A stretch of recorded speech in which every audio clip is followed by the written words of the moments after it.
Hi, this is Michael Devlin with the Michael Devlin Group in eXp Realty and a hopefully short video on sellers offering concessions or compensation for cooperating buyers agents and what is the state of the law and the rules and what would be a good strategy and all those kind of issues. Now, a lot of this was triggered by a court settlement involving the National Association of Realtors and many of the large real estate organizations. And I was personally shocked, by the way, when I found out that a lot of the information on the internet is in fact inaccurate or misleading. I mean, who would have thought? But what the settlement essentially says is that offers of compensation to a cooperating buyer's agent can't be stated in the multiple listing service. That's what it says. It also says that agents representing buyers have to have a representation agreement with the buyer that discusses and mentions the amount of compensation the buyer's agent is going to get. Now, what it doesn't say, like you read on the internet, the 6% commission is gone, that sort of thing.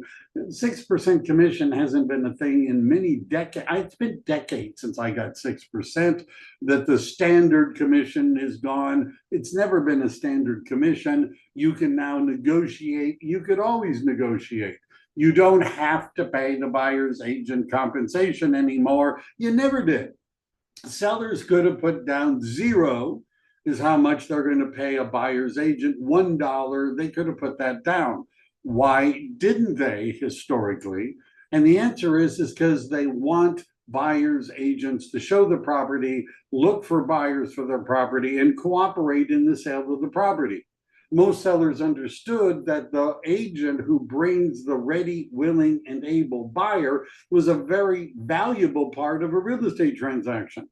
By the way, over 90% of buyers have their own agent.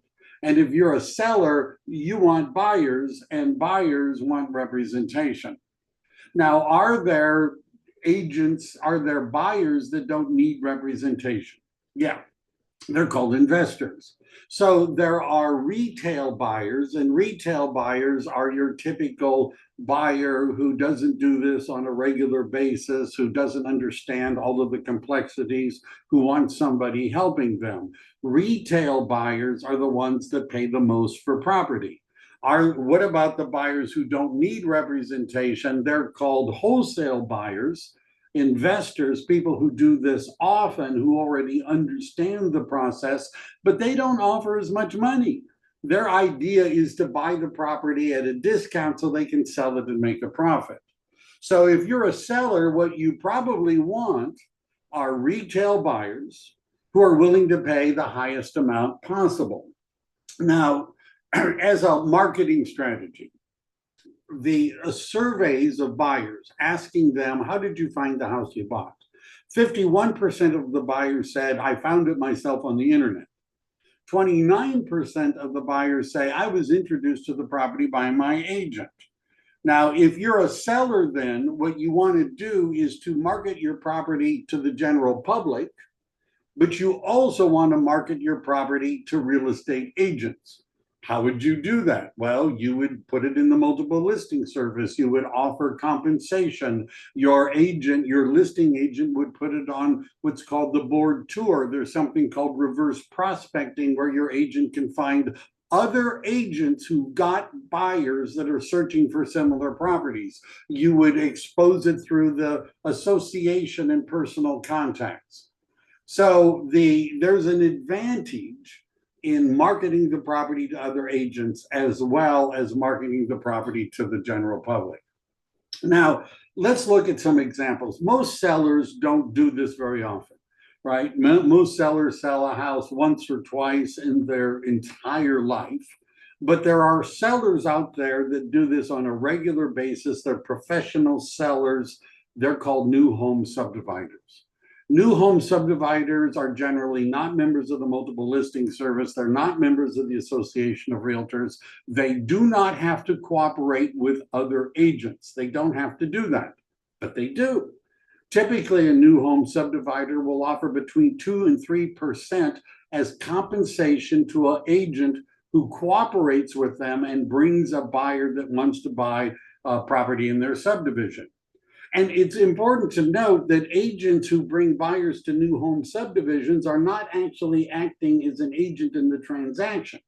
In other words, they don't write the offer and they don't shepherd the whole transaction. They're essentially a referring agent, but they still get paid by the new home subdivider. In fact, new home subdividers have gone to the trouble of giving virtually every real estate agent in the country a website personally branded to the agent that has all of the new homes on it. And if somebody clicks on a property because they're interested, it goes to the agent, not directly to the subdivider.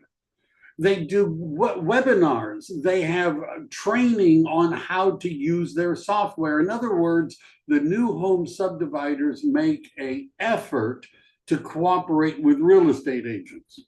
Why do they do that? Because they're generous, they're charitable, they worry that real estate agents aren't able to feed their families, and so they want to give money back to them? Probably not. They do it because they have studied this and they know that they net more money because they cooperate with the real estate agents than if they didn't cooperate with real estate agents. Commercial real estate. Most major commercial brokers are not members of the multiple listing service. They're not members of the Association of Realtors. There's never been any rules that you have to pay an agent who brings a buyer anything, but they do. I've seen a lot of closing statements in commercial real estate. They look like residential ones in that there's a cooperating agent compensation built into it.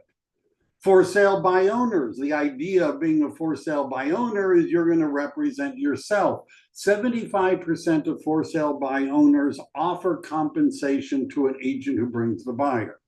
So where I'm going with this is that it may not be strategically a good idea if you're selling your property to just say, well, I don't want to cooperate with other real estate agents. I don't want them to get anything. I'm going to put my foot down and we're not going to pay them a dime. What might be a better strategy is to understand that we want to see offers and we want to see as many offers as possible. And if you're an agent and you've got a buyer, please bring us an offer and we want to look at it because we'll see how much money we're going to net as a result of your offer. That's what's more important. Who really pays the cooperating agent compensation? Now you might say, well, sellers do because it's on the seller net sheet. It shows that, a debit. Where does the money come from? Sellers don't put money into escrow. Buyers and buyers' lenders put money into escrow.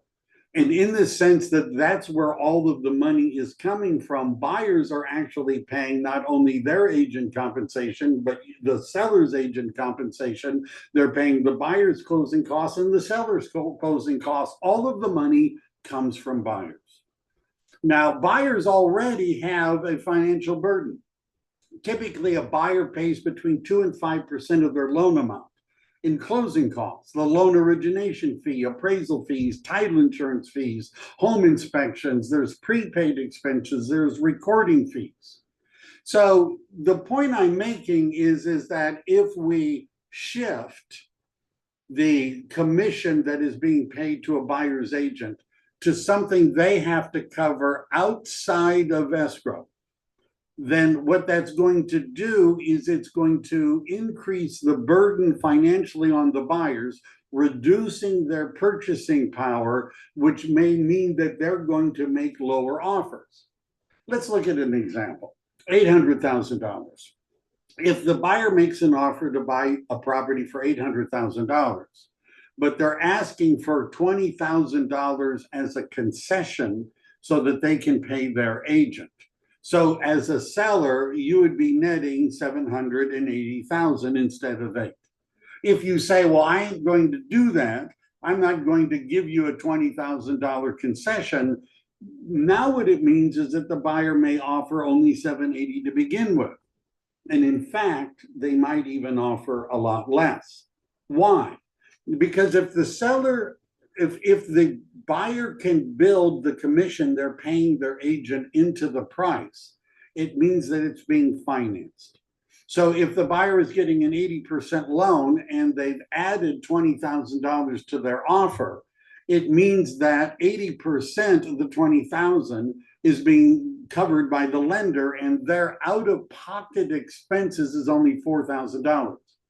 If they have a 90% loan, it means out 90% of the $20,000 they've added to their offer to compensate their agent is covered by the lender, and they're only having to come out of pocket $2,000. If the seller says, I don't want to see this in the escrow closing statement at all, if you want your agent to get paid, you're going to have to do it outside of escrow. It means the buyer has to come up with $20,000 cash in addition to their down payment, in addition to their other closing costs. Now, you may not know this, but houses are becoming less affordable. Back in 2008 and 2009, after there's a little bit of a waffle in the real estate market. Back in those days, because prices had dropped and interest rates were low, 51% of buyers in California could afford a median price house. Right now, that percentage is at 17%. Interest rates in 2022 were 3.5%. They're closer to 7% now. So what's happened is that there is a reduced purchasing power of the buyer. Prices have gone up 78% in California in the last 10 years. So prices have gone up, interest rates have gone up, housing affordability has gone down, and what buyers would like to do is to roll into the price the compensation for their agent so that it can be financed as well. And by the way, sellers giving a concession to a buyer is not an unusual or weird thing. According to the California Regional Multiple Listing Service, which is the largest multiple listing service not only in California but in the United States, in 2023, 40% of all transactions involve the seller giving the buyer a credit of some sort. For what? Well, closing costs sometimes, repairs, to buy down the interest rate, and most of the time, in addition to doing the concession to the buyer, the seller was also covering the buyer's agent compensation. So the point I'm making is this: rather than just saying, well, I ain't going to pay a buyer's agent anything. That's up to you. If you want them to be paid, you have to handle it out of escrow. That may not be strategically the best idea, because keeping our eye on the prize, right? What is the goal? Is the goal to not pay a buyer's agent anything? Or is the goal to net the most money possible? And some sellers are going to be more strategic than others. Some sellers are going to say, I'm not going to pay anything to anyone for the buyer's agent compensation. You're going to have to handle that, which will put them at a competitive disadvantage. Because as I explained, it's going to increase the buyer's closing costs dramatically and lower their ability to make higher offers. Other sellers are going to say, hey, we're friendly with real estate agents. We're broker friendly. We're willing to offer a compensation for the buyer's agent. Just make us an offer. Let's see what you got. Bring a ready, willing, and able buyer who's willing to make a price where I like the bottom line. I'm willing to pay a compensation to that agent who does that. Those sellers are going to have a strategic advantage over those that reflectively say, we're not going to pay anything. So let's talk to us. If you're thinking about selling your house and you have questions about this, evaluating the offer is something we would like to talk about. Because there's other factors. There's how much are you going to net? How strong is the financing? What contingencies and other terms? And rather than just knocking out one of those factors, let's look at the overall offer and see whether or not it gets you where you want to go as a seller. Anyhow, thanks for listening to me. That's my thought for today about compensating buyers agents. Again, any questions, let us know. We would love to work with you.